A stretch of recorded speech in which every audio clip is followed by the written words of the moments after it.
বাসায় ফেরার পথে চলন্ত বাসে চট্টগ্রাম বিশ্ববিদ্যালয়ের অর্থনীতি বিভাগের এক ছাত্রী লাঞ্ছিতের ঘটনায় বাস চালক বিপ্লব দেবনাথকে আটক করেছে পুলিশ। শুক্রবার রাতে নগরের অক্সিজেন মোড় এলাকা থেকে তাকে আটক করা হয়। এ সময় ৩ নম্বর রুটের ওই বাসটিও জব্দ করেছে পুলিশ।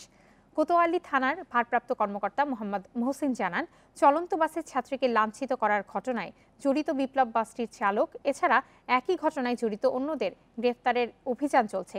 ১১ এপ্রিল বিকেলে অর্থনীতি বিভাগের ওই ছাত্রী বিশ্ববিদ্যালয় থেকে ৩ নম্বর বাসে নিউ মার্কেট যাচ্ছিলেন। নিউ মার্কেট যাওয়ার আগে মুহূর্তে সব যাত্রী নেমে যাওয়ায় ওই বাসে তিনি একা ছিলেন। বাসের চালক ও হেলপার এ সুযোগে ওই ছাত্রীকে লাঞ্ছিত করতে চাইলে চলন্ত বাস থেকে লাফ দেন তিনি।